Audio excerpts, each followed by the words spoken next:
And welcome back, everyone. I'm all dapper today. Yeah, pre-recording my who would win and what if for tomorrow. As I've said before, I'm finding the pre-recording a couple days in advance very helpful right now.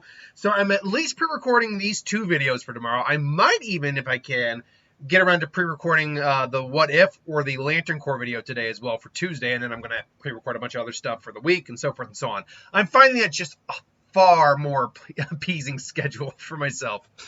But from Joshua, I butchered writing this name. I'll try it once, and then I will. I think it's Anobai. I'm gonna say Joshua A. Sorry, Joshua. I really need to write better. And Dylan H. The question of who would win in a fight? Candyman. Now I'm not in a mirror, so I can say that, and I won't be getting my throat slit. But don't say his name. I think it's what. 3 times or 4 times? I can't remember what the amount of time how many times you have to say Candyman. Hold on. Character. Let's see here. Say his name. Say his name. I want to say it's 3 times. But how many times? Oh yeah. Wow. Oh, 5. It's 5 times. That's what it's 5. I knew it was. I thought it was 3, but it felt like it was more. It was 5 times. And Pinhead from the Hellraiser. So, Candyman, his backstory. Candyman is among the most tragic of the horror villain icons. And this is just due to the fact that his origins. He was. I don't believe he was a slave. He was a free man back in. Let me get the actual synopsis up here real quick for the original Candyman, because I'm blanking on the time period in which the character originally lived. Like his character, obviously in the movie we're in the modern era, which was 1992. But I'm talking about the character he played by Tony Todd, the great Tony Todd. Let's see here. So, Candyman, the original Candyman film. Here we go. His name was Returns of Apartment. Where is his backstory? They need to. Okay. Returns, Green Boy. Nope, that's not it. Oh, here we go. Here we go. Candy explains that it was Daniel. It was Daniel Robatali, an African-American man born in the late 1800s as the son of a slave who grew up to become a well-known painter. He fell in love and impregnated a white woman, and her father sent to lynch him. They also cut off his right hand and smeared him with honeycomb stolen from an apiary, which attracted bees and stung him to death. He probably would have bled out after the lynching regardless, but still. His corpse was burned in a pyre erected on the site where Cabrini Green Homes was eventually built. So, yeah, unlike a lot of other horror icons, Freddy, child murderer and possible pedophile, probably pedophile. Jason also was actually a tragic figure too, ironically. He's probably one of the only other ones. Chucky, murderer with voodoo. Leatherface, probably, I mean, he is still he's still not great, but he's kind of just, no, Leatherface was a bad guy because he was still killing people, but it was, protecting his family. He was still killing people. Michael Myers was a psychopath from a very early age. And yeah, to go with the Cult of Thorn stuff, was driven insane, but he was still a murderer. But this guy, there was nothing supernatural about him to begin with. He was a good man. He fell in love with a woman, but because of the times and the racism of that era, it got him killed. Pinhead's backstory, less tragic. I can't remember his character's real name, but his human name. I guess that's a better way to put it. But he was in the war. He became so desensitized by nothing could make him feel anything. He got obsessed with the lament configuration, and eventually he got, I believe, he either got killed or was absorbed into it and became a Cenobite, and the high priest of the Cenobites, Pinhead. A fight among these two is very unique because, generally speaking, the problem any fight involving Candyman has is that Candyman is a vengeful spirit. Generally speaking, the opponents he goes against don't really have means of hurting him, at least not in any lasting way.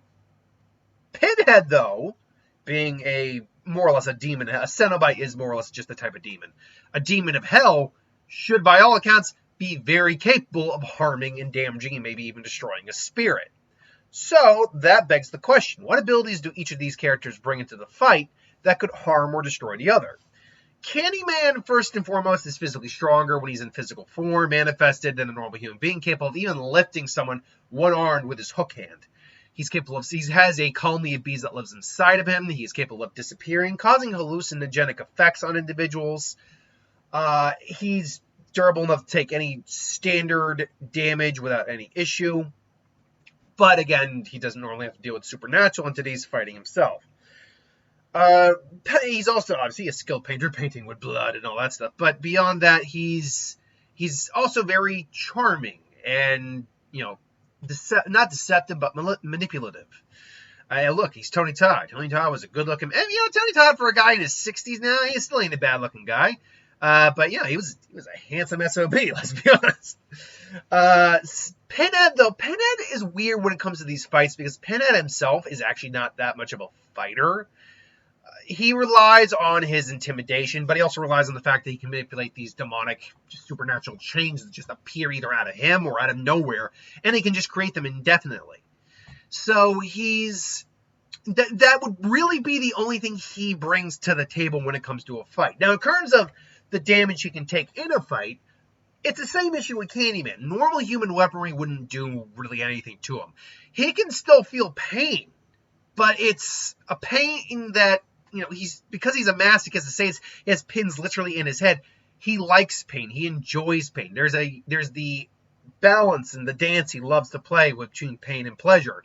And because he's, a demon of hell, a Cenobite, he usually when it comes to his victims, leans much more on the pain side rather than the pleasure side. But it's not that he doesn't, he's not that he can't know the difference or doesn't know the difference and can't maybe even go pleasure over pain. It's just, he's a torturer, he's a sadist, really.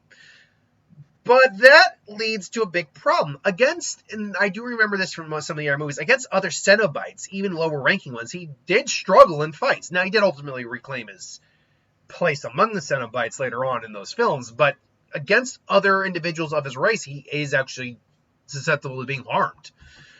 So in theory, because Candyman is supernatural, if he were to say hook Pinhead, that hook digging in there, even though Pinhead would be, he might even get off, but it would still actually legitimately damage him. The problem immediately I find here is that because these are two individuals who don't normally have to go up against other supernatural entities, although Pinhead certainly has, they're not really used to fighting in that sense. So the question is just going to be really who gets the more lethal or damaging shot in first. And if you're going to ask me that question, it's going to be Pinhead. Because Pinhead can attack from a distance, from range, with no problem, and honestly do a lot more damage with these chains than Candyman can do with a single hook or with bees. Honestly, Pinhead's probably not even going to be bothered by the bees. Not the bees! Not the bees! Oh, they're in my pins! They're making nests on my pins! Nick Cage is Pinhead from the remake. They already did the remake. Which wasn't bad, by the way. I did catch bits of it. I haven't watched it entirely, but I didn't mind it. And the gender swap Pinhead, honestly, despite the fact that Pinhead's obviously been historically played by a male, it worked. There was nothing wrong with it, I think. And honestly, it led to some pretty messed up stuff, like putting the pin through the windpipe. Oh. Oof.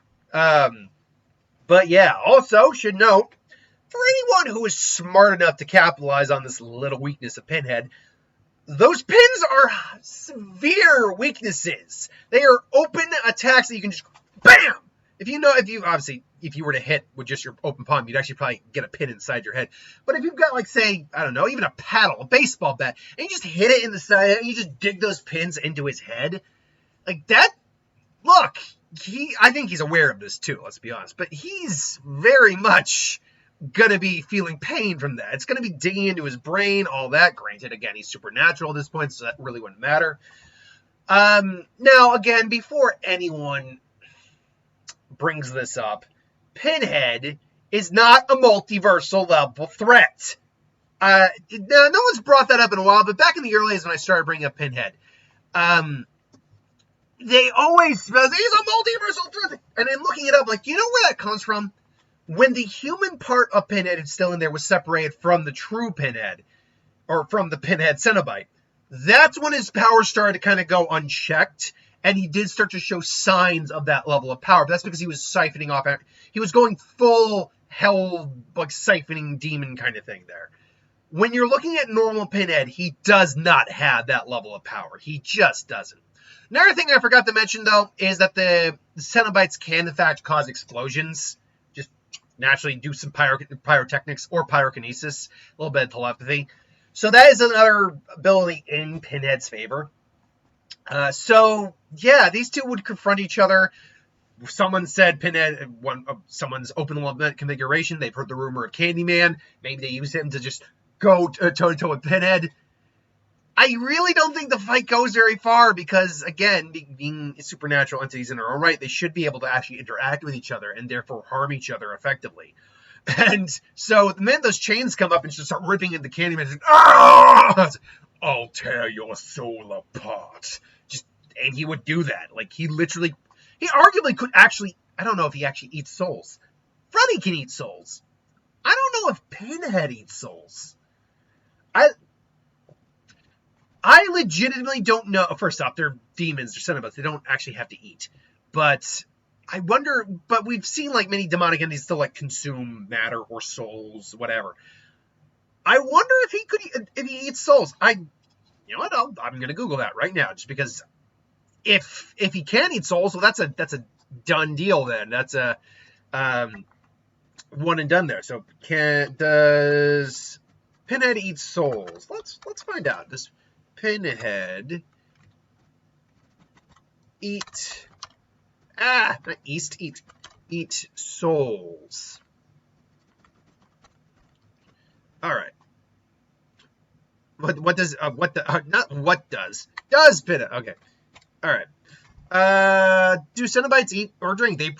Some are probably capable of eating and drinking, but they don't need it to survive. It's just their own enjoyment. So yeah. Nothing says he eats souls, but they still have human physiology. So there's your answer. In theory, maybe. I'll put it as a strong maybe. Let me know if you like, because I know there's comic series for the Clive Barker stuff, including Hellraiser. So let me know if there's more information on that. I can't find anything else at this time.